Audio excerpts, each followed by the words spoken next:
Muy buenas tardes, bienvenidos a Avante en esta tarde ya más calurosa del mes de junio, pero que luego nos dejará tomarnos un vino muy agradable en la terraza de la Octava y bueno, pues celebrar este libro. Y muchas gracias por su compañía. Sabemos que las tardes de los jueves de junio en Madrid son muy competidas, como era lo que nos comentabas ahora en la sala de arriba, Íñigo, de las conferencias. En Madrid a las 8 o das una conferencia o te la dan. Pues nada. Aquí Lo decía don Eugenio Dors, no yo. Aquí no vamos a dar una conferencia, pero esperamos pasar un rato pues interesante y divertido y agradable. Y si me lo permitís, pues a mí me gustaría dar un saludo muy cariñoso y muy especial a todas mis amigas las orellanas. Hoy hace justo 1 año y 2 días, que no sé si algunas de vosotros ya estabais aquí, presentábamos ya en el auditorio algunas de las semblanzas de Españolas por descubrir. Semblanzas es el título que recoge el libro que tenéis ahí del ciclo de conferencias o del programa que el Círculo Orellana realiza con el Instituto Cervantes. Hoy pues tenemos la suerte de presentar este segundo libro que bueno, pues ha salido a la luz un año después. Una colección pues, que esperamos siga siendo muy fructífera y fecunda. Gracias a la labor del Círculo, pues ya son 60 españolas las que han salido a la luz, unas descubiertas y otras redescubiertas, como dice Leticia, a lo largo de estos 7 años. Por eso hoy, pues, para las orellanas, entre las que me incluyo, pues es un día muy especial. Nos sentimos muy orgullosas de los frutos de esta iniciativa que luego nos contará Leticia. Y también queríamos dar las gracias porque, por supuesto, como todas estas cosas, pues esto no es solo fruto de la labor del Círculo, que ha sido muy importante, sino de muchas otras personas que nos ayudan en esta labor. Primero los ponentes, que hoy bueno, pues tenemos hoy aquí a 3. Filántropos, como ha sido la Fundación Ciudad de Requena, que también sabemos que está ante el público y que nos ha ayudado. Personas que han colaborado en la edición del libro, Miguel Ángel García de libros.com, María Teresa Toribio, que se ha ocupado de las entrevistas y los textos, mi amiga Marta de la Rocha, que también está por aquí, nuestra superilustradora, y nuestro incondicional y marido de Leticia, Ramón Arana, que ha diseñado la colección y la cubierta. También algunos, que también sé que estáis por aquí, familias de Españolas por descubrir, pues que en esta labor vuestra ayuda es inestimable pues para reconstruir muchas de las biografías que tenemos en el libro y en general, bueno, pues a todos los amigos del Círculo que con vuestra generosidad y vuestro buen hacer pues hace que esta labor tenga un impacto positivo en la sociedad y sobre todo que cumplamos pues con los fines o los objetivos fundacionales del Círculo Orellana que luego os comentará Leticia. Queremos daros las gracias de verdad al público, también a los ponentes, Rafael Ansó, María José Rubio, Íñigo Méndez de Vigo. Íñigo es repetidor, ya le tuvimos aquí el año pasado. Y además yo he decidido, Leticia, que tienes que buscar otra española por descubrir para que siga repitiendo, Íñigo.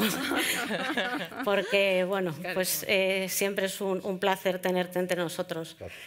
También nos gustaría disculpar a José Antonio Urbina. José Chu no ha podido estar hoy entre nosotros. Nos llamó a Leticia y a mí disculpándose porque ha tenido que salir fuera de España. Y bueno, pues sentimos mucho que no haya podido estar, pero luego Leticia hará una pequeña reseña de la escultora La Roldana.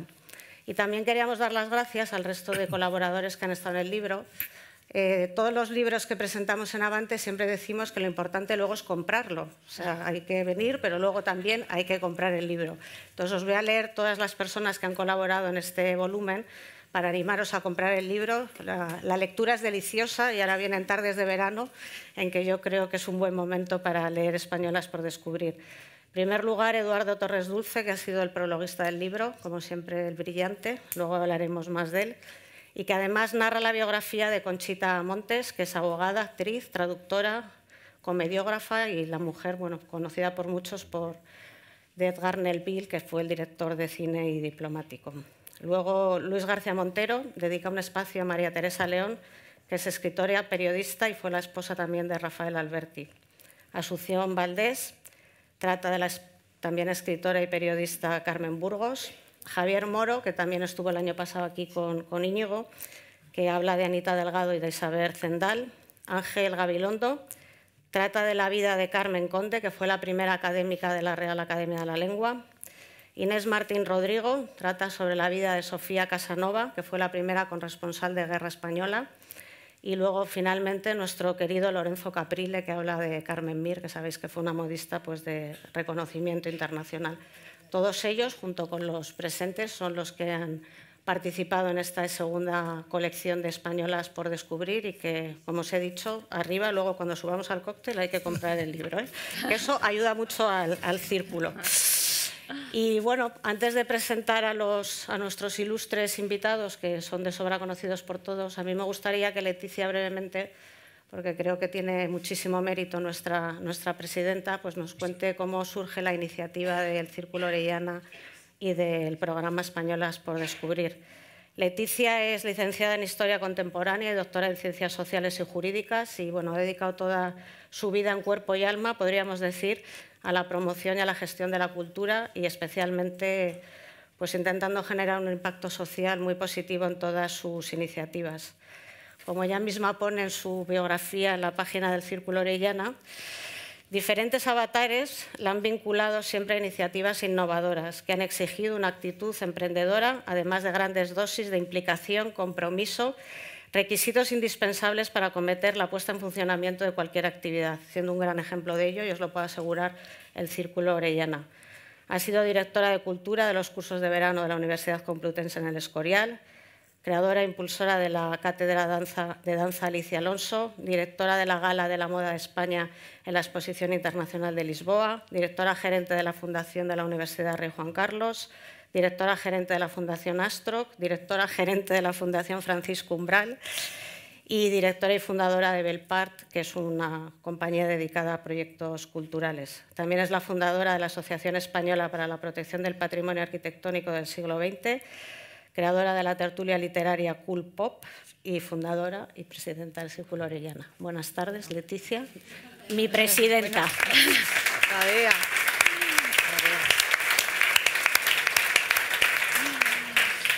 Qué barbaridad, menos mal que Gadea es amiga, ¿eh? Porque... Hombre, aquí hay que ponerse todos los méritos que podamos, Leticia. Bueno, Gadea, muchas gracias por esa generosísima introducción que has hecho, pero sobre todo yo quiero dar las gracias a Gadea de la Viuda en nombre de Avante, porque estamos felices de estar una vez más en esta sala tan magnífica, en esta sede vuestra madrileña y sobre todo con la ilusión de recibir a todos ustedes y compartir un momento muy especial para el Círculo de Orellana, como es, bueno, pues un segundo volumen de nuestra colección. Es una colección que estamos haciendo con mucho mimo, con mucho cuidado. Y por eso, Gadea, te agradezco muchísimo que nos des esta oportunidad. Así que gracias. Gracias también a los tres ponentes que nos acompañáis, porque sois ponentes, sois amigos, sois colaboradores y además cómplices de formar parte de este programa de Españolas por Descubrir con el Círculo de Orellana. Y la verdad es que gracias a vosotros hacéis de grandes altavoces para que nuestras Españolas por Descubrir puedan llegar mucho más lejos. Así que, desde luego, para todas las orellanas os agradecemos infinito esa colaboración que tenéis con nosotras. También, ya lo ha dicho Gadea antes, pero efectivamente es importante las personas que han colaborado, María Luisa Toribio, Marta, Ramón y Miguel Ángel, con libros.com. Muchísimas gracias, porque este libro realmente es un trabajo artesanal, es decir, se ha hecho con muchísimo mimo, con muchísimo cuidado. Y realmente nunca hemos querido transcribir las conferencias. Lo que se ha pretendido es hacer también un homenaje a los ponentes. Por eso los libros están dedicados a 10 mujeres, como ha dicho antes Gadea, y se hace una semblanza en cada capítulo de nuestras protagonistas y además una entrevista a los ponentes que ha quedado transcrita. María Luisa ha sido la encargada de hacer los textos y darle esa unidad al libro y además hemos incorporado unos códigos QR que permiten a las personas introducirse en los vídeos de las conferencias. Todos estos vídeos están colgados en nuestros canales YouTube y, por tanto, pueden tener un acceso muy fácil a través de estos códigos que para todos ya son muy familiares, ¿no? La verdad es que quiero agradeceroslo porque es el segundo año que trabajamos con vosotros y realmente, bueno, ya tenemos, no sé, una colaboración, también otra complicidad. En libros.com nos habéis ayudado, nos habéis enseñado, así que estamos muy orgullosos de que de nuevo hayáis repetido con nosotros. También a la Fundación Ciudad de Requena, porque realmente que una institución colabore filantrópicamente en este proyecto, pues también es algo esencial para la vida del libro. Lo habéis hecho, yo os quiero agradecer porque varios miembros de la Fundación están aquí. Es una fundación que además se preocupa por la formación, por la innovación, precisamente para mejorar la vida sociocultural de la población, haciendo actividades relacionadas con la música, con las bellas artes, también con la restauración de patrimonio. Incluso tenéis una línea editorial fantástica, así que muchísimas gracias por haber iniciado esta colaboración también con el Círculo de Orellana. Y desde luego no me voy a dejar sin nombrar a las orellanas. Aquí hay una representación muy importante de orellanas y gracias a vosotras, gracias al impulso, gracias al trabajo en conjunto, gracias a las aportaciones de cada una de vosotros, este proyecto que empezó en el año 2015 como tal, aunque empezamos un poquito antes, pero lo constituimos en el año 2015, es hoy en día una realidad, es una realidad con unos programas públicos que estamos haciendo para todo el público, precisamente para profundizar en unos objetivos que nos marcamos cuando nosotras iniciamos. Nos marcamos el objetivo de poner en valor y dar visibilidad al talento femenino, convencidas que eso era muy importante precisamente para poder generar referentes en las nuevas generaciones, referentes entre hombres y entre mujeres de nuestra sociedad. Nosotras formamos parte de la sociedad civil y que, como tal, decidimos tener ese compromiso, dar visibilidad al talento tanto del pasado como del presente, de muchísimas personas, de muchísimas mujeres que han hecho grandes logros, que han aportado valor a la sociedad y que no siempre se les ha reconocido. Es más, muchas veces han quedado en ese olvido. Entonces, nosotras en el Círculo de Orellana creo que también hay un componente muy interesante y es que las socias del Círculo de Orellana somos 43, pero todas tienen unas formaciones y unas trayectorias absolutamente diferentes. Yo creo que eso implica una diversidad de talento que realmente lo que nos está ayudando es hacer algo especial, porque esa diversidad al final lo que hace es que tengamos una mirada mucho más abierta y que esa gestión de las actividades que estamos haciendo pues sea una suma desde la diversidad. Así que creo que es un componente muy importante de esta asociación que con tanto cariño hemos formado desde el 2015. Nosotras, cuando arrancamos los programas públicos, fue en el año 2017. Ahí fue cuando nosotras decidimos que, igual que nosotras nos habíamos conocido, habíamos compartido experiencias profesionales, personales, habíamos hecho colaboraciones, habíamos generado admiración unas por otras y muchas colaboraciones ayudándonos, que podíamos hacer también algo por otras mujeres. Entonces ahí fue cuando decidimos iniciar esos programas públicos y decidimos empezar por el pasado. Queríamos dar una mirada hacia el pasado porque quizá es de formación de varias historiadoras que estamos en esta asociación, pero creo que para avanzar en el futuro es esencial mirar el pasado, conocer nuestro pasado, conocer nuestra historia, y dentro de esa historia con mayúscula hay muchísimas mujeres que no figuraban como tenían que figurar. Por eso hicimos un guiño a ese pasado y pusimos en marcha este programa de Españolas por Descubrir. Es un programa que llevamos, como ha dicho Gadea, ya 7 años, y lo iniciamos en una fundación pequeñita, que es la Fundación Fernando de Castro, pero rápidamente, a los pocos meses, decidimos buscar. Bueno, realmente nosotras buscábamos un espacio mayor, porque ya no se cabía. Pero fuimos, en ese momento, la secretaria general, Regina Plañol, me acompañó a ir al Instituto Cervantes, y ahí, y quiero destacar una persona que está en esta sala, Miguel Espotorno. Gracias, Miguel, porque tú fuiste uno de los que creíste en el programa. Entonces estabas de director de gabinete y nos abriste la puerta. Y yo creo que en la vida hay que saber reconocer y ser agradecidos. Así que muchas gracias, porque desde entonces no solo encontramos un espacio mayor, sino que mantenemos una alianza mediante un convenio con el Instituto Cervantes, que la mantenemos hasta hoy en día. A través de esa alianza, todos los meses, llevamos ya 7 años haciéndolo, tienen ustedes un encuentro diferente en el Instituto Cervantes, un encuentro dedicado a una de las grandes españolas por descubrir. Es un programa diverso, es un programa plural, es un programa divulgativo, pero es un programa que está tratado y realizado desde la excelencia. Gracias a estos señores, gracias a nuestros ponentes, que son los que actuáis y los que hacéis que ese contenido sea realmente impresionante, porque esas mujeres se lo merecen. Así empezó Españolas por Descubrir. Efectivamente son más de 7 años, son más de 60 españolas, son más de 60 ponentes. Han pasado por las salas del Cervantes más de 12.000 personas, porque eso ha significado que todos los meses las salas están llenas.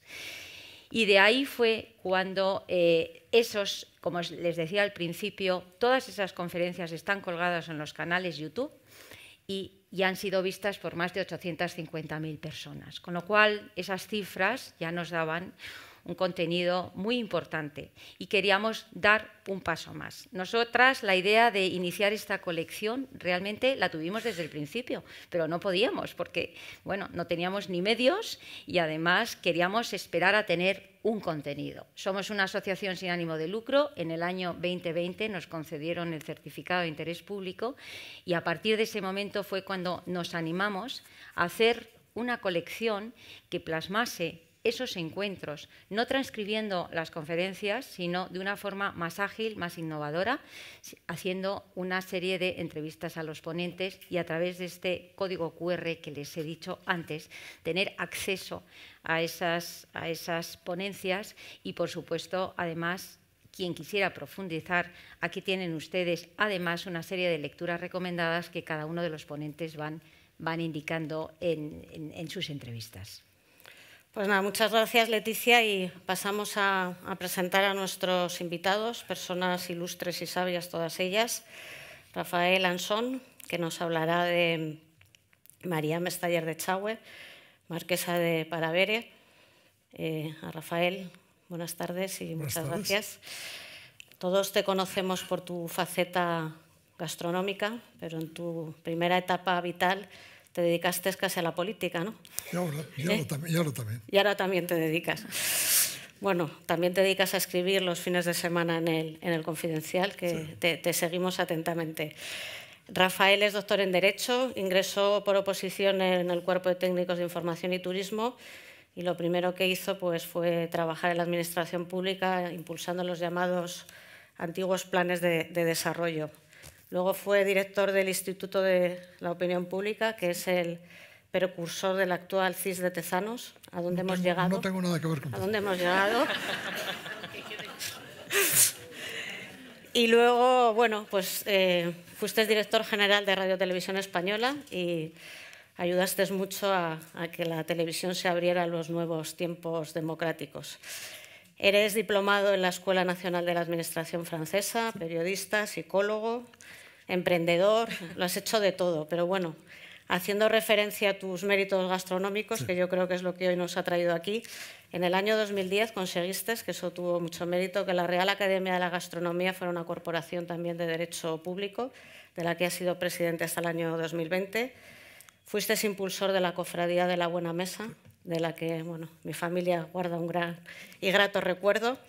Y desde ahí también impulsaste la guía CAMSA, que ahora es la guía Repsol, de los famosos soles.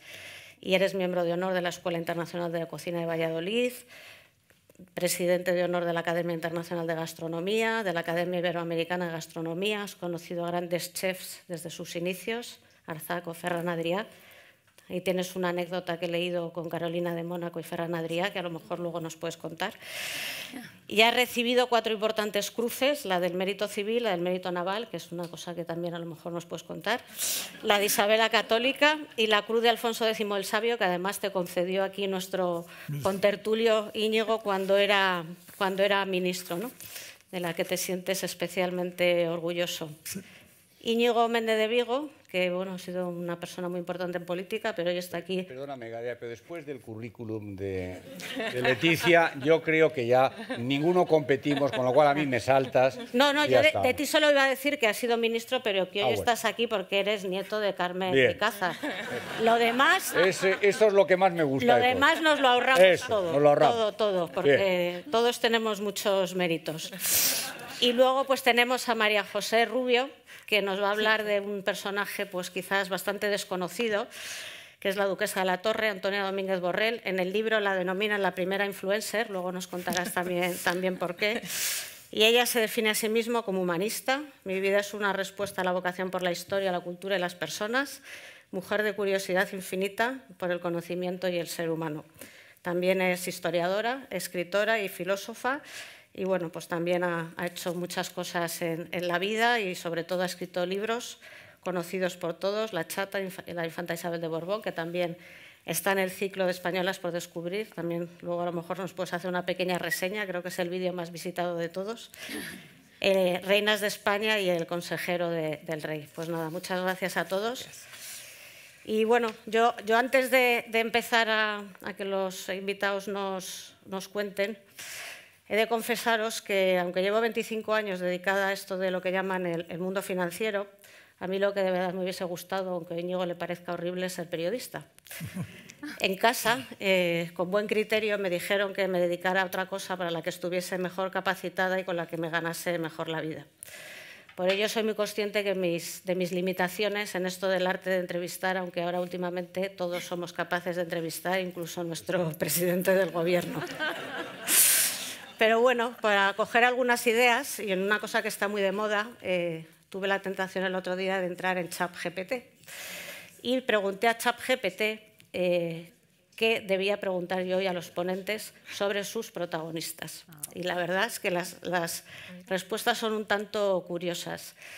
En el caso de Carmen de Icaza y de María Mesteller y de la Roldana, la verdad es que ChatGPT, la máquina, te escupe una descripción bastante corta pero exacta sobre vosotros y sus personajes y una serie de preguntas pues, que para una entrevistadora mala como yo pues, eran bastante razonables. En cambio, en el caso de la duquesa de la Torre, fatal. La confunde con Ana de Ozores, la regenta. Pero lo peor de todo es cuando le pregunta sobre el Círculo Orellana, Leticia, que estamos en un serio problema. Dice, Círculo de Orellana, organización política fundada en 2015 por el político Juan Carlos Monedero, uno de los... Vamos a solucionar. Uno de los fundadores de Podemos. El nombre procede de la localidad Orellana la Vieja, donde Monedero pasó su infancia. Así que está claro que la máquina tiene un buen lío mental y que tenemos que hacer algo, Leticia. Hombre, pero inmediatamente vamos a solucionarlo. Bueno, pero como gracias a Dios, mi abuela siempre decía que Dios aparece a los pastores, ese mismo día Leticia, que yo creo que consciente de mis limitaciones y muy amable como es ella y muy cariñosa, me llama y me dice, Gadea, te voy a enviar el libro mañana en cuanto salga de la editorial para que puedas tenerlo y preparar el evento. Así que nada, yo cojo el libro, me leo su estupenda introducción, pero sobre todo el magnífico prólogo que hace Eduardo Torres Dulce y que le recomiendo mucho. Eduardo, siempre tan sabio, brillante, pues pensé que la verdad era muchísimo mejor para introducir a cada uno de estos personajes, coger las palabras que Eduardo Torres Dulce ha dedicado a cada una de estas protagonistas, mujeres españolas por descubrir, y que cada uno de vosotros luego nos hagáis vuestra pequeña semblanza. También, como dicen los sabios griegos, ser ávido de escuchar y no de hablar. Así que empezamos.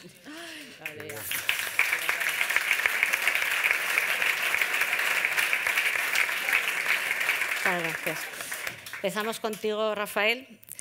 Y dice Eduardo: María Mestaller Echagüe, la mujer, el ser humano que tras el marquesado nominal de un libro de cocina entendió esta y también la vida de manera excepcional. La documentada y elegante semblanza que hace Rafael Ansón, de nuevo alguien que conoce a la perfección la gastronomía, su devenir histórico la convierte en una verdadera delicia, descubriéndonos, una vez más, a una mujer extraordinaria, indomable, capaz de enfrentarse y romper y superar barreras. Una mujer llena de ambiciones profesionales y sueños que jamás bajó los brazos para escribir de cómo somos cuando comemos. Todo tuyo, Rafael. Buenas tardes y gracias por venir. Creo que en el mundo digital actual la presencia física es rarísima. Por lo tanto, quiero felicitar al Círculo Orellana, por supuesto por el libro, la presidenta y a ti, pero también por la gente que hay aquí, que tiene mucho mérito. Y decir que te agradezco mucho la presentación porque el viernes pasado estuve inaugurando el Museo Cacho Fernández Adrià del Bulli y dijo: Rafael Ansón no necesita presentación, es impresentable. Y se quedó contento. No pasamos de ahí. No, quiero felicitaros de verdad porque la idea de demostrar que cuando los medios de comunicación estaban más limitados y hablamos sobre todo de españoles, había mujeres extraordinarias como así ahora se descubren más o menos sin problemas, y que era fundamental demostrar que a lo largo de la historia las mujeres han tenido un papel relevante. Y concretamente en el mundo de la gastronomía, en España, tan importante como Fernández Adrià fue en su día la marquesa de Paravere, porque ella pone de relieve cómo la alimentación es algo más que simplemente el placer de unos cuantos privilegiados, entre ellos yo, que disfrutábamos comiendo, y que es una de las actividades más importantes del ser humano en el siglo XX y, por supuesto, en el siglo XXI. Es lo que más influye en la salud. Si os dais cuenta, todas las recetas de la marquesa de Paravere tienden a ser saludables, tienden a explicar las proporciones de manera que sean muy buenas, estén bien de sabor, pero que además sean buenas para la salud. Y tiene también otra parte que está mucho en la gastronomía del siglo XXI, que es tratar de buscar siempre el producto de proximidad, el producto de cercanía, el producto artesanal, el producto ecológico, aunque en aquella época no se sabía muy bien lo que era la ecología, ya lo anticipa. Y hace otra cosa que para mí es fundamental, que pasa de las buses al teatro. No se limita a escribir, monta un restaurante. Un restaurante que tuvo mucho éxito, que cierra por motivo de la guerra civil, que lo vuelve a abrir, y que de alguna manera demuestra cómo es perfectamente posible en un espacio público hacer una demostración de la extraordinaria importancia que tiene la alimentación y la gastronomía. Creo que su libro, que ahora lo están siguiendo, aunque no lo creáis, la mayoría de los escritores, Martín Berasategui acaba de publicar uno, las 1200 recetas perfectas, es mentira, pero lo dice. El museo de Fernández Adrià se llama El Bulli 1846, son las recetas que ha hecho a lo largo de su vida. El libro de la marquesa de Paravere da lugar al libro de la sección femenina, que se puso muy de moda después de la guerra, ha dado lugar a todo lo que se ha hecho prácticamente, de poner de relieve cómo hacer un diccionario, una recopilación de las posibilidades que tienen las personas, en aquella época sobre todo en las casas, de poder disfrutar comiendo y que la comida contribuyera a la salud y a la felicidad de la gente, es muy importante. Yo creo que ha sido un personaje extraordinario en todos los sentidos. Creo que realmente se le ha hecho justicia en Españolas por descubrir. De todas formas, nunca fue un personaje olvidado porque, como digo, desde la sección femenina hasta todas las madres y hijas han aprendido a cocinar con la marquesa de Paravere en gran medida. Los restaurantes, hasta que aparece la cocina de la libertad en los años 70 y 80, hacían las recetas de la marquesa de Paravere, las casas de comidas. Por lo tanto, sí ha sido un personaje más o menos importante. Creo que lo que a mí me pareció fundamental, y por eso me ha gustado tanto participar y estar aquí, es porque realmente es verdad que incluso ahora hay españolas descubiertas pero también hay muchos por descubrir. Es decir, creo que los personajes anónimos muchas veces han tenido más influencia que los que están en los medios o que los que son más relevantes. Y eso es lo que el Círculo Orellana ha planteado, y yo creo que debe seguir con españoles actuales. Yo voy a decir una, que es Imelda Moreno, que es una de las personas que más influencia ha tenido en la gastronomía española, igual que yo más, y que la gente la conoce menos. Quizá porque ha tenido menos presencia mediática o menos presencia en comunicación. Creo que de verdad deberíamos, con los que hemos participado en este lema, tener un coloquio un día para ver españolas actuales por descubrir. No solamente las históricas, que también, pero creo que las actuales son muy importantes. Y de alguna forma, la marquesa de Paravere es un personaje que en el fondo crea escuela, porque hay otra serie de personas de la época, que luego hablarán de ellas otros, que realmente hacen lo mismo que la marquesa de Paravere, codifica los conocimientos, da a conocer lo que hasta ese momento en el mundo ha sido más o menos relevante, que es de alguna manera lo que nace con la Academia Española de Gastronomía, que lo digo como curiosidad, se queda con el nombre de Academia Nacional de Gastronomía, en el año 74, en el Sindicato de Actividades Varias, porque en esa época estaba Franco y los sindicatos. En el 82, cuando ya las cosas evolucionan, pasa a llamarse Academia Española de Gastronomía. En el 2008, el rey Juan Carlos decide concederle el título real, como las 12 academias que había, con muchas dudas al principio, porque esto de la gastronomía, hacerlo Real Academia, parecía un poco exagerado. ¿No? Es que da la casualidad de que es muy importante la gastronomía y, por lo tanto, ya en el 2010, con María Teresa Fernández de la Vega, se convierte en Corporación de Derecho Público y figura en los presupuestos del Estado como las otras Reales Academias, exactamente lo mismo, ¿no? Cuando Íñigo Méndez de Vigo decide darme la Gran Cruz de Alfonso X el Sabio, también era un poco decir, pero esto se le da a premios Nobel y a rectores de universidad, y una persona que come, pues cada casualidad que yo no me lo dan porque yo coma, me lo dan por la importancia que tiene la gastronomía. Y voy a decirlo de una manera que también lo recoge la marquesa de Paravere en algunos de sus libros, que es ¿cuándo es la primera vez que se utiliza la palabra cultura en el mundo? Para la ópera, para el ballet, para la literatura, ¿para qué? Agricultura. Durante miles de años no hay más actividad cultural del ser humano que crear alimentos. Y es mucho más difícil hacer una alcachofa que hacer una estatua. No hay comparación. Eran unos seres geniales, con una actividad cultural increíble, que deciden que en lugar de ir detrás de la comida, coger la comida y querer comida. Es que ahora nos parece normal, pero es que es genial. Al señor que se le ocurrió decir, yo porque caen cosas de los árboles o cosas tal, si cojo eso y lo planto en otro sitio, a lo mejor funciona. Y lo segundo, actividad cultural del ser humano, fue la cocina, también durante cientos de años. Primero, naturalmente, no para disfrutar comiendo, eso no le interesaba a nadie, lo que quería era comer, como cualquier mamífero. Y la primera actividad de la cocina fue hacer masticables los alimentos. Estaban muy duros y no se podían comer. Insisto que no sabía lo que era el cerebro, ahora tampoco, pero en aquella época menos. Y al hacerlos masticables, al ablandarlos, van reduciendo maxilares y se dejan sin tomar el cerebro. No es verdad que hicieran ablandar a los alimentos para dejar sin tomar el cerebro, no. Ablandamos los alimentos para comérselos, como es natural. Y lo segundo, hacerlos digeribles. Tomaban legumbres o cereales crudos, les sentaban mal, eso lo cuenta también la marquesa de Paravere. Los cocían, estaban igual de asquerosos, pero los podían comer. Y todo es eso, toda la evolución. Por lo tanto, es verdad que ahora, en el siglo XXI, eso se ha recompuesto y la gastronomía es una de las actividades principales del ser humano, que lo descubre también la marquesa de Paravere, siendo la más saludable. Según el último estudio de Valentín Fuster, el 50% de la salud depende de la alimentación. En los tres crónicas, obesidad, diabetes y cardiovascular, el 86%. Será una actividad importante, cuando la salud y la felicidad dependen de la comida. En segundo lugar, debe ser la más solidaria. A la gente que está en Ucrania, que le digas que su hijo va a poder ir a la universidad, le da igual que su hijo coma, realmente. Tiene que ser la más sostenible, porque lo fundamental de cara al futuro es que el agua y la tierra sigan dando alimentos y no nos carguemos el agua y la tierra. Y conviene que sea la más satisfactoria. Y también cuando escribe la marquesa de Paravere, una de las cosas que dice, adelantándose a la situación de aquella época, es que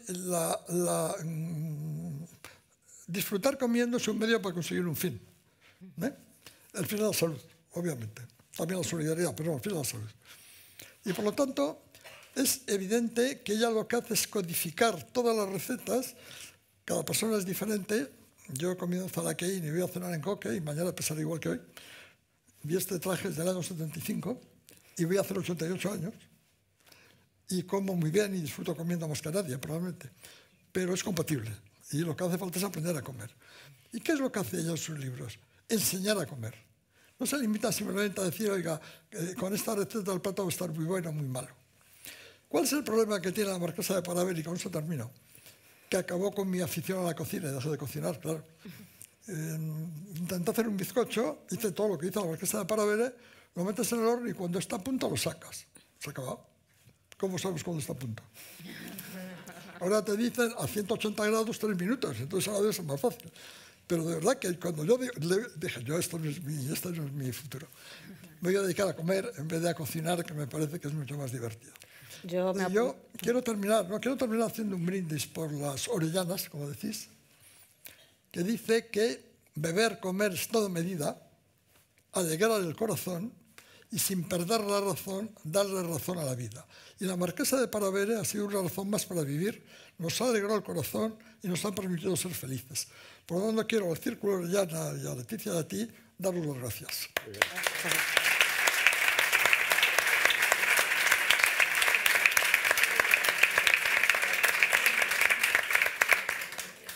Pues nada, muchas gracias, Rafael. Yo también soy de tu escuela, de las que prefiero comer que cocinar, la verdad. Íñigo, dice tu amigo Eduardo, los libros de Carmen de Icaza estaban en las estanterías familiares, me imagino, en buena parte debido a los gustos de mis tías y de mi madre, esta una lectora voraz. E inevitablemente, sobre todo en las largas tardes veraniegas, cuando explorábamos otros territorios. Y cayeron en mis manos primero Cristina Guzmán, profesora de idiomas, y luego Vestida de tul. Apunta ahora una cierta recuperación de esa escritora de raza, elegante dama, gran personalidad que fue Carmen de Icaza, de inmensa fama en aquellos años de posguerra, con película incluida para aquellas multileídas novelas y que se ha desvanecido de manera injusta en un atrabiliario y perezoso ajuste de cuentas muy español, por desgracia.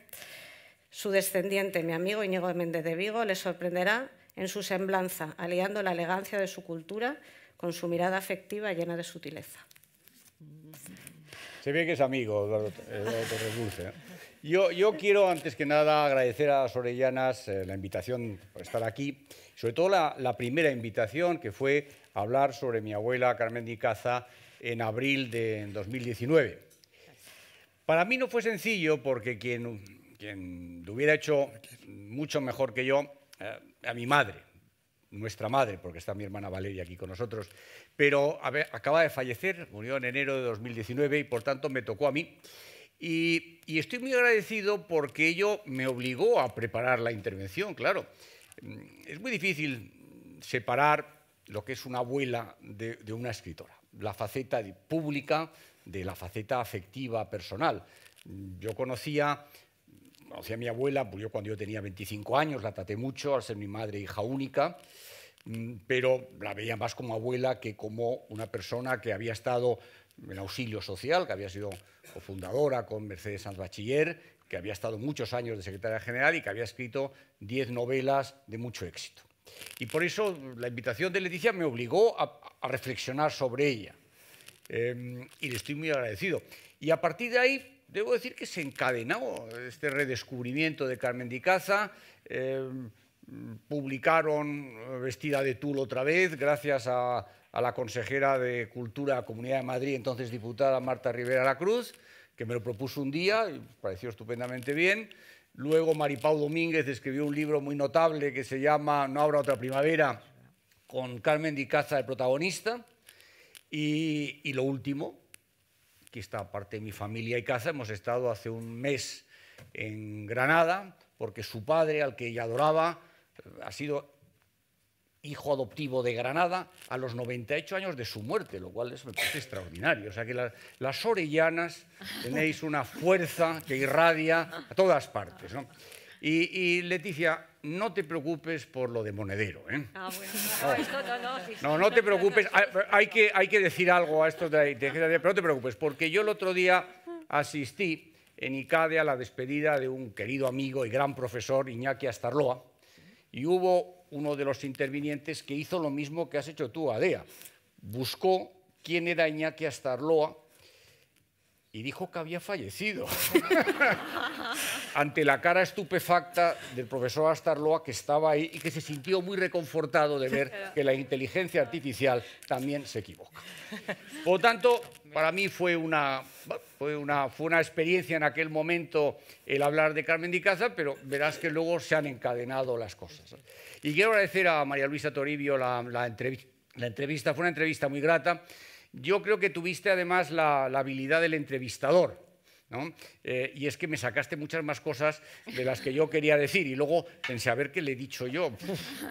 Pero bueno, eso es el entrevistador inteligente, es el que te hace, te suelta, ¿no? Y me soltaste y bueno, ya está muy bien reflejado, la verdad. Gracias, María Luisa. He dicho antes que es difícil distinguir o deslindar lo afectivo de lo objetivo, si uno pretende ser objetivo. Yo la verdad es que no pretendo ser objetivo con Carmen de Icaza, ¿no? Mis hermanos y yo le estamos muy agradecidos a Carmen de Icaza por lo que hizo por nosotros, por el afecto que siempre nos transmitió y sobre todo por el ejemplo que nos dio. Nosotros fuimos unos nietos, éramos nietos únicos, ¿no? Lo cual es una ventaja, muy queridos. Y un día le contaba yo a un amigo del Círculo Orellana, que es Alfredo Pérez Armiñán, le contaba yo que el contacto con mi abuela había sido, mis hermanos y mío, había sido un contacto muy fecundo y muy frecuente. Y que íbamos a comer, a almorzar 1 o 2 veces por semana a su casa, ¿no? Y añadí, y siempre sin mis padres. Entonces Alfredo me dijo, es que tus padres eran muy inteligentes, porque saben que los abuelos enseñan cosas que los padres no pueden enseñar, porque los padres tienen que educarte y los abuelos no. Bueno, pues Carmen de Icaza y su marido, el abuelo Perico, nos educaron y nos enseñaron, hicieron ambas cosas. Y yo les recuerdo muchas veces, porque su ejemplo continúa. Y creo que en la entrevista con María Luisa queda claro, nosotros en casa yo creo que tenemos cosas de mi abuela y de mi madre, ¿no? Nosotros somos bastante germánicos, bastante cuadriculados, somos perseverantes, somos puntillosos. La pieza creemos que hay que meterla en el morral y no desentenderse de las cosas, ¿no? Somos responsables. Y eso yo creo que es porque hemos visto el ejemplo en nuestra casa. Y mi abuela fue un ejemplo para nosotros.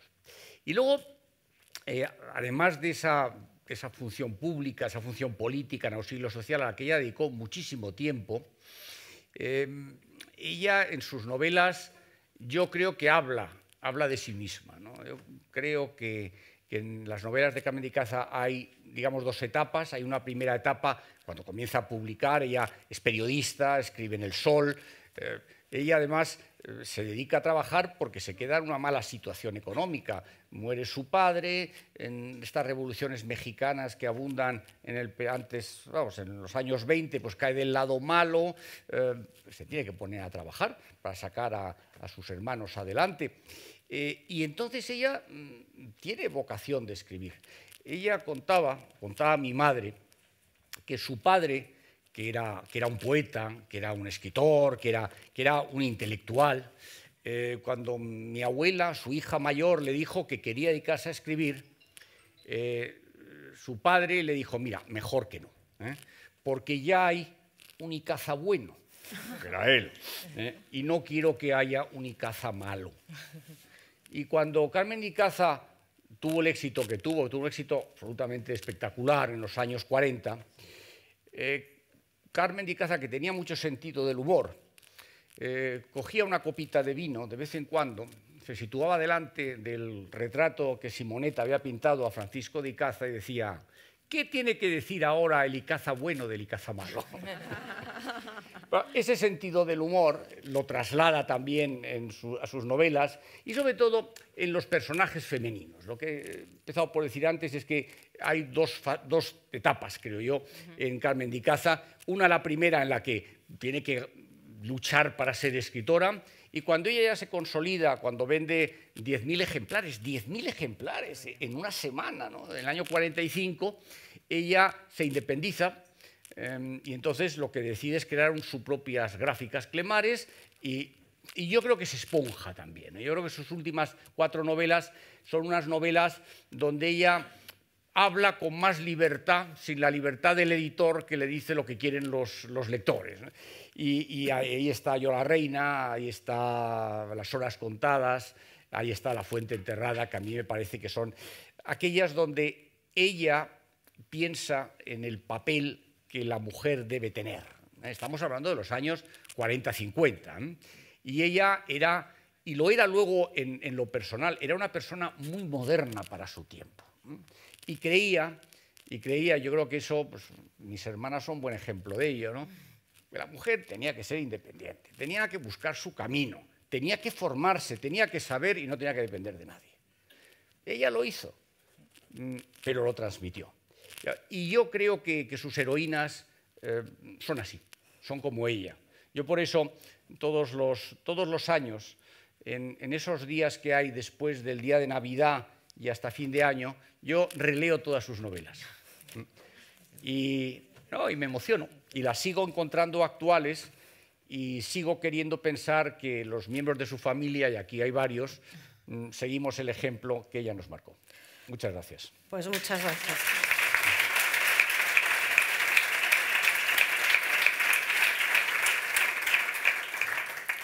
Tengo que ir porque decía Íñigo, es verdad, voy a presentar un libro en el nuevo club, se llama Cuba 1888, La conjura del miedo. Y por lo tanto me tengo que ir a ver... A La conjura del miedo. La conjura del miedo. Adiós, Rafael, gracias. Muchas gracias.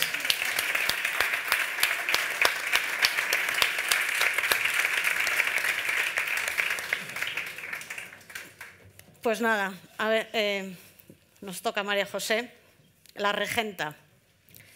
Intrigante y ambiciosa, la mujer del general Bonito, el excelentísimo señor Francisco Serrano. Nacida en Cuba, Antonia Domínguez Borrell llevaba consigo el aura de una cierta sensualidad caribeña que fascinó no solo a su primo, el general, que eran primos carnales, sino a cuantos se le acercaban. Ambiciosa, intrigante, manipuladora, seductora, impulsó como nadie la trayectoria de ya por sí brillante carrera de su marido, pareciéndole siempre poco lo que conseguía. María José Rubio, impecable historiadora, ensayista y novelista, todas las artes necesarias para pergeñar la semblanza de otra española singular, como fue Antonia Domínguez Borrell, la regenta. Pues todo tuyo. Sí, muchas gracias. Bueno, pues vaya adjetivos, ¿no? La verdad es que cuando uno se asoma al siglo XIX es casi imposible no encontrarse con la duquesa de la Torre, porque es una auténtica protagonista de la historia de España del siglo XIX, sin haber hecho gran cosa, porque realmente hizo cosas en la beneficencia y tal, pero tuvo el absoluto don del protagonismo porque sí. O sea, yo por eso digo que es de las primeras influencers, o una socialité, diríamos hoy, porque daba igual lo que hiciera, lo que se pusiera, donde estuviera, siempre era una auténtica protagonista. De hecho, desde jovencita, incluso antes de casarse con el general Serrano, de lo que ahora hablaremos, ya la cita la prensa, como estaba en el baile la señorita de Domínguez. O sea, la señorita de Domínguez está en la prensa del siglo XIX todo el rato, hasta que se muere. De hecho, es muy importante porque, bueno, realmente, digamos que el impacto que genera un personaje cuando se muere nos da la medida de la importancia que ha tenido en vida. Entonces, es muy impactante porque la duquesa de la Torre se muere en 1917, en plena Primera Guerra Mundial, cuando el ABC, las portadas del ABC, que era entonces modernísimo, publicaba, claro, día a día la contienda, ¿no? La contienda de Europa, y paraliza completamente la crónica de la Primera Guerra Mundial para decir la duquesa de la Torre ha fallecido en Biarritz. Y hacía 30 años que se había ido de España, había prácticamente desaparecido, y 30 años después, en 1917, ocupa una portada del periódico nacional diciendo la duquesa de la Torre ha fallecido, ¿no? Nos da la medida de quién era ella, ¿no? Qué personaje tan impactante. Bueno, pues ella realmente lo que es la mujer del general Serrano. Pero el general Serrano también es un gran protagonista del siglo XIX, fue ministro, fue pues, prácticamente el primer amante de Isabel II, de hecho fue el que estuvo a punto de reventar ese matrimonio. No fue. ¿Eh? Yo creo que no fue el primero. No fue el primero. Sí fue el primero, yo te contaré porque Yo creo que no. yo tengo una tesis sobre eso, pero vamos. Él fue ministro, bueno, fue político progresista, fue embajador en París, fue capitán general en Cuba, fue uno de los líderes de la Revolución de 1868, fue regente hasta que llegó Amadeo de Saboya, durante el gobierno provisional. Después tuvo una dictadura presidencialista que muy poca gente conoce, pero fue realmente un presidente de república dictatorial. Y luego fue el creador de lo que se llamó la izquierda dinástica durante el reinado de Alfonso XII. Bueno, pues en todos esos cargos que el general Serrano ocupó, ella fue la mariscala Serrano en París, la generala Serrano en Madrid. Aquí la llamaban, sí, la generala, la gran señora del gobierno provisional. Fue la regenta, o sea, la regenta auténtica fue ella. Vivió en el Palacio Real. Durante el tiempo que fueron regentes, vivieron en el Palacio Real, porque ella se empeñó, incluso luego hubo un altercado un poco curioso porque les acusaron de robar la vajilla de plata del palacio. Sí, hubo un proceso ahí muy interesante. Pero, por ejemplo, yo tengo dos anécdotas que nos dan la medida de ella, ¿no? Durante esta presidencia dictatorial de Serrano, durante el año 1874, él tiene que marcharse al norte porque había estallado un pronunciamiento carlista. Ella se queda en Madrid, es la que preside los consejos de ministros, y cundió el rumor de que había ido a Alemania, a Prusia, a entrevistarse con Bismarck. Y de hecho salió en la prensa una caricatura de ella vestida de española entrevistándose con Bismarck. O sea, hasta ese punto se pensaba que ella, con ese protagonismo, había sido capaz de irse a Prusia a entrevistarse con Bismarck para intentar conseguir el apoyo de Prusia en la guerra en España. Y luego también hay otra anécdota muy curiosa. Ella es una gran protagonista social durante la restauración de Alfonso XII. Digamos que tenía grandes enemigos, que era la vieja aristocracia, pero toda esa nueva burguesía que estaba surgiendo, esa nueva nobleza de finales del siglo XIX, realmente si no pasabas por los salones de la Duquesa de la Torre es que no eras nadie. O sea, no eras nadie si no te había invitado la Duquesa de la Torre. Ellos fueron unos de los primeros desarrolladores del barrio de Salamanca. De hecho, la calle General Serrano se construye en vida de ella, en vida de ellos, y tienen una de las primeras casas que se construyen, aquí a 2 edificios de aquí, fue todo el edificio del Palacio de los Duques de la Torre, que fue de las primeras construcciones del barrio de Salamanca, ¿no? Pero en ese tiempo de la restauración, a lo que iba, era presidente Cánovas del Castillo, y Cánovas del Castillo tenía muchísimo interés en que Serrano, que había sido el derrocador de Isabel II, apoyara la restauración de Alfonso XII, ¿no? Era como un símbolo de que esa nueva monarquía iba a funcionar si el general Serrano apoyaba esa nueva monarquía. Así que Cánovas, que también era un hombre muy inteligente y muy conquistador, era un hombre muy mujeriego, muy seductor, pues en uno de los bailes de sociedad, uno de los grandes bailes, le ofreció el brazo a la Duquesa de la Torre, ella se agarró del brazo y los dos, sabiendo que todo el mundo iba a mirarles, cruzaron el salón de baile, uno del brazo del otro, cruzaron todo el salón de baile. Al día siguiente, la crónica de la prensa del periódico fue: la monarquía acaba de ser instaurada.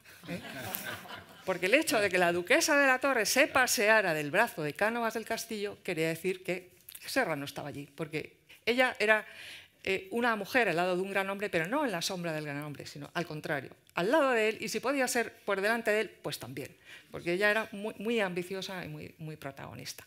Así que fue una auténtica protagonista social en todas las épocas que vivió su marido, en todos los cargos que vivió su marido. Cuando estuvieron en París fue la que le hacía la competencia a Eugenia de Montijo. Se hizo retratar nada menos que por Winterhalter, que tiene un apellido muy difícil, que fue el gran pintor que pintó a Eugenia de Montijo y a todas las grandes aristócratas del siglo XIX, y la Duquesa de la Torre, doña Antonia Domínguez, tiene un retrato de Winterhalter. Así que nos da la medida de esa capacidad que ella tenía de ser una auténtica protagonista social a lo largo de todo el siglo XIX, ¿no?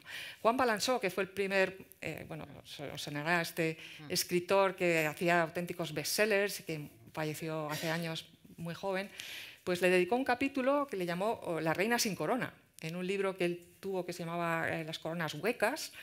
Pues ahí fue el primer, escrito que a mí me llamó la atención sobre esta mujer, ¿no? Y decía de ella la reina sin corona, y es verdad que fue a ella le hubiera gustado ser reina, ¿no? Era reina en esencia, ¿no? Era una mujer pues con mucho afán protagonista.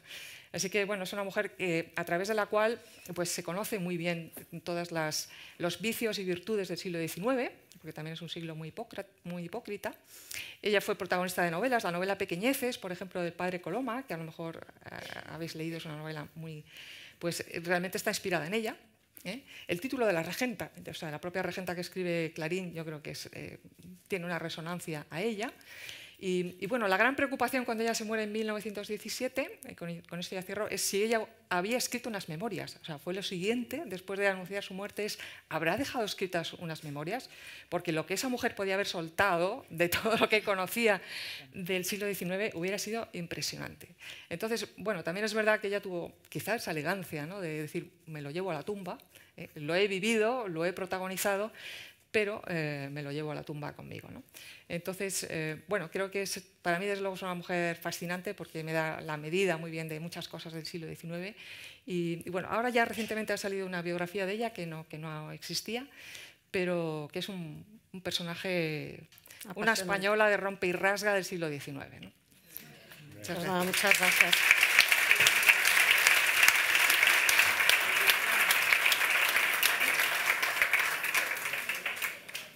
Y bueno, ya para terminar nuestros personajes, pues Leticia, si nos haces una breve reseña de la Roldana, porque claro, Eduardo no la nombra en el prólogo. No, porque es que inicialmente el prólogo se concebió solamente con las 8 que formaron parte de un ciclo y después, pensando un poco también en el público, decimos, no, más que por ciclos, lo que vamos a hacer ya los volúmenes son de 10 en 10 con independencia de dónde sea la procedencia de cada uno de los ciclos, ¿no? Entonces, por eso efectivamente se introdujo a María Teresa León y la Roldana. Pues la verdad es que la Roldana, yo no sé si ustedes saben quién es la Roldana y qué hizo la Roldana, ¿no? Pero la Roldana probablemente es una de las escultoras españolas más importantes que ha habido en nuestra historia, sobre todo en la parte de imaginería española, ¿no?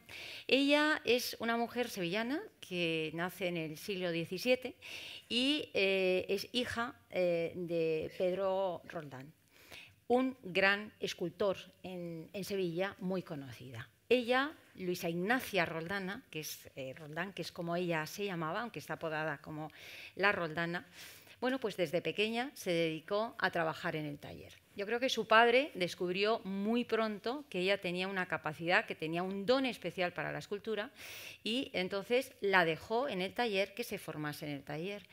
Realmente en esos momentos, claro, la mujer estaba destinada absolutamente a lo que es la vida doméstica. No se pensaba que pudiese ni siquiera tener una formación ella.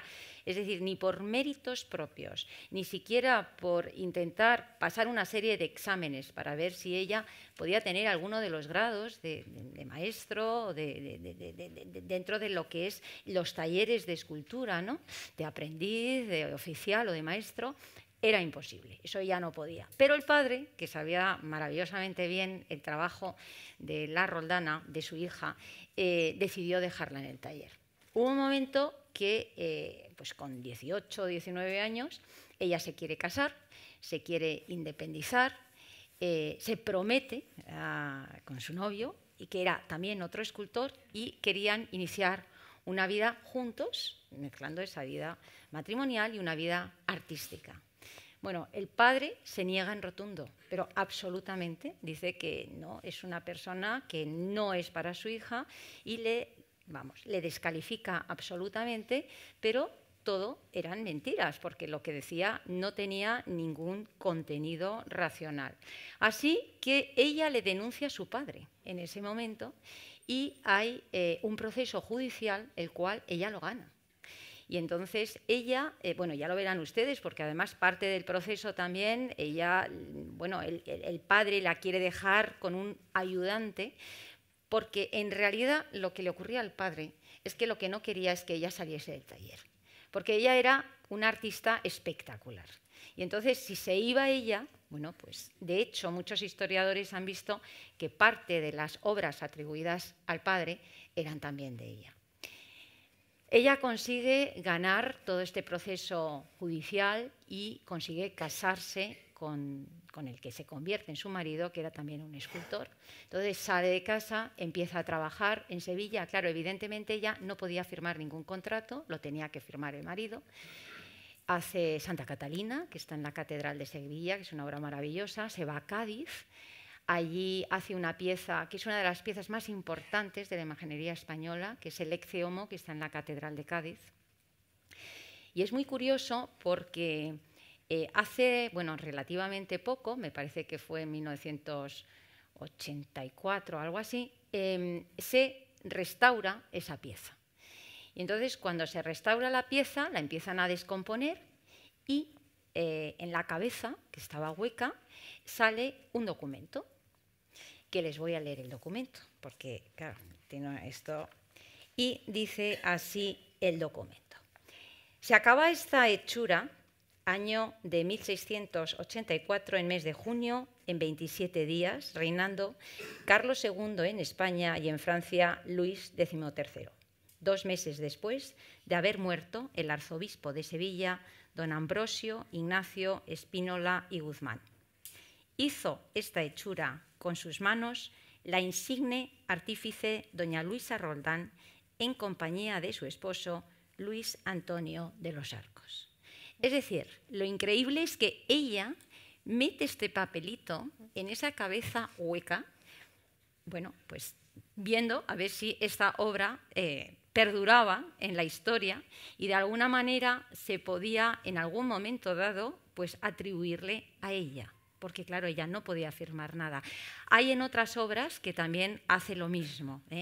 Después ella, al cabo de los años, la llaman de Madrid, precisamente para que haga una serie de obras al rey, a Carlos II, también a Felipe V, y una vez que llega a Madrid, al cabo de un tiempo, se la nombra escultora de cámara de la corte. Realmente ella en ese momento tuvo un gran prestigio, tenía un importante taller, pero curioso también que no era retribuida.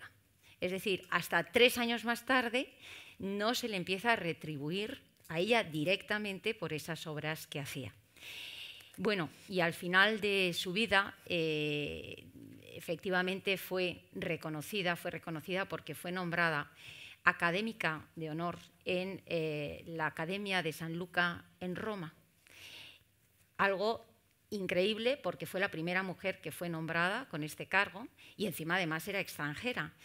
Pero desgraciadamente, como la historia de ella siempre ha estado pues como oculta, porque verdaderamente aquí realmente no sabíamos hasta hace relativamente poco, es decir, de la importancia que tuvo, de toda la obra que hizo, pues curiosamente la noticia llega justamente el día que ella fallece. Con lo cual ella, desgraciadamente, no fue consciente de este reconocimiento que lo tuvo en vida de carácter internacional y por eso a nosotros la verdad es que nos hizo bueno, fue muy emocionante el poder hablar de una mujer porque yo creo que en el ámbito del arte y sobre todo como escultoras es muy difícil, ¿no? Y realmente ella, bueno, todas lo tienen ustedes ahora unas piezas maravillosas, San Lorenzo del Escorial, San Miguel, en fin, hay muchísima obra ahora ya atribuida a ella. Pues muchas gracias, Leticia.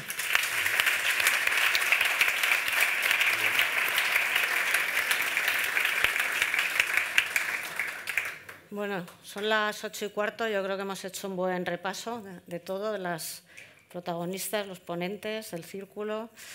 Y yo para terminar me gustaría que Leticia nos dé un hit de cuáles son las próximas españolas por descubrir para el año que viene y que, bueno, pues que Íñigo y María José nos hagan un cierre para subir a tomarnos un merecido vino.